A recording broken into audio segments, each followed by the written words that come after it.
Saudara-saudari yang dikasihi Tuhan Yesus Kristus, selamat bertemu kembali di dalam program Arus Heart Voice.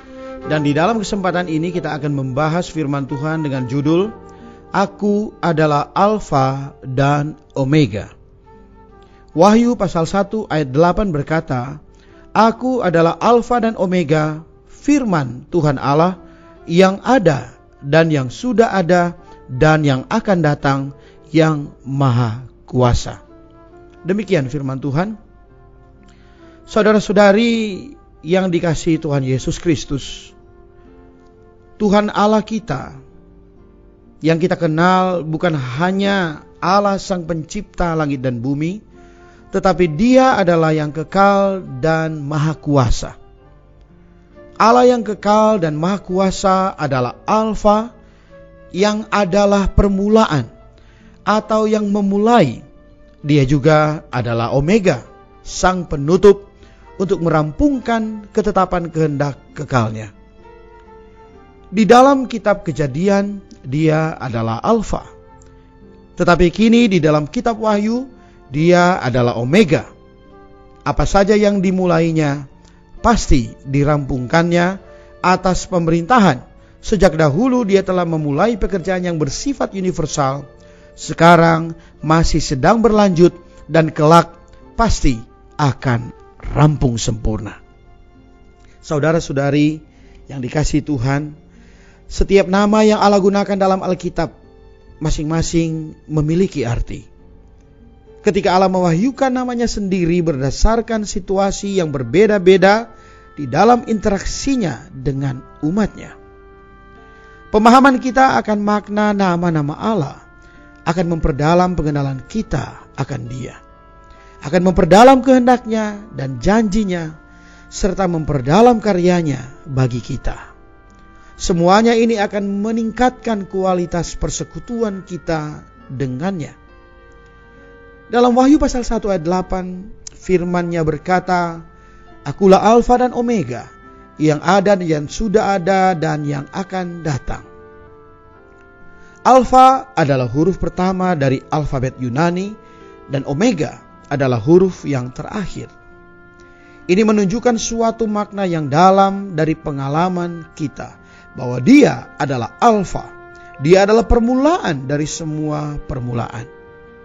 Paulus berkata di dalam kitab Kolose 1 ayat 15, Dia adalah yang sulung dari segala yang diciptakan. Ini menunjukkan bahwa segala ciptaan mengarah dan berakhir pada Kristus. Marilah kita merenungkan firman ini. Seberapa banyak dalam pengalaman hidup kita, Dia menjadi permulaan kita.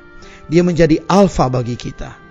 Mulai dari kita bangun tidur sampai mau tidur, seberapa banyak Dia menjadi permulaan kita. Banyak kali kita bekerja, banyak kali kita bersosialisasi. Bukan Dia yang menjadi permulaan kita. Banyak orang yang menjadi permulaan hidupnya adalah sosial media.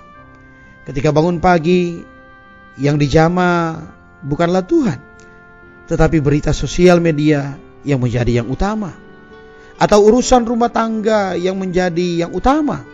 Saudara-saudari, ada Dia, ada segala sesuatu, dan tanpa Dia tidak ada segala sesuatu. Ketika Tuhan yang menjadi permulaan di dalam hidup kita, maka ada sumber berkat bagi kita. Dia juga adalah Omega yang terakhir, yang adalah tujuan. Puji Tuhan, Dia bukan hanya Alfa, Dia juga adalah Omega, yaitu yang akhir. Ada Dia, ada tujuan. Saudara-saudari, tanpa Dia di dalam hidup kita, sungguh hidup kita tidak ada tujuan, bahkan tidak memiliki makna.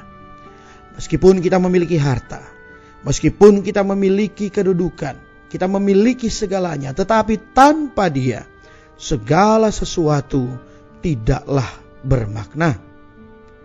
Saudara-saudari kekasih Tuhan, pada mulanya semua hal bisa ada karena perkataannya, dan semua hal ada di tempatnya adalah menurut perintahnya. Dia yang sekarang berbicara dan bersaksi juga adalah Dia yang pernah berbicara. Demikian pula, Dia juga akan tetap berbicara untuk selamanya. Selama-lamanya, Dialah Allah.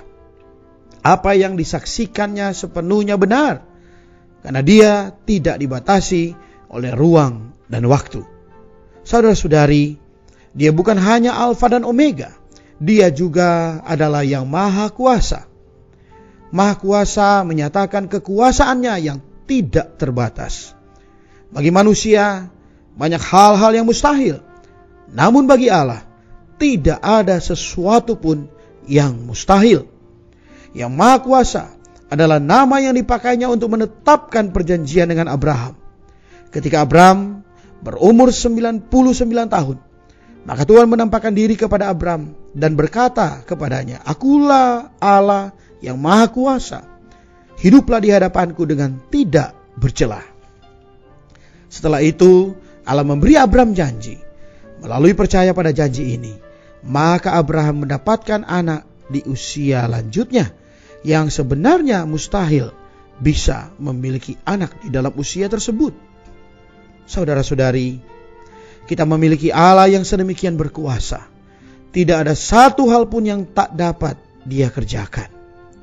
Marilah kita mengalihkan pandangan kita dari segala masalah yang mengelilingi kita kepada Dia yang sanggup membawa kita melewati semua persoalan kita.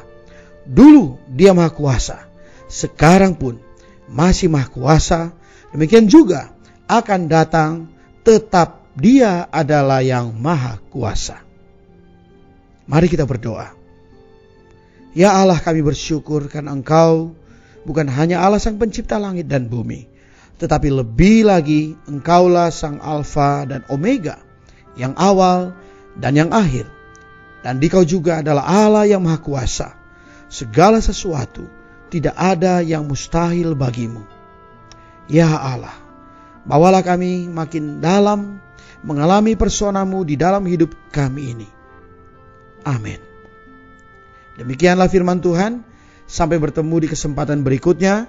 Kasih karunia-Nya menyertai kita sekalian.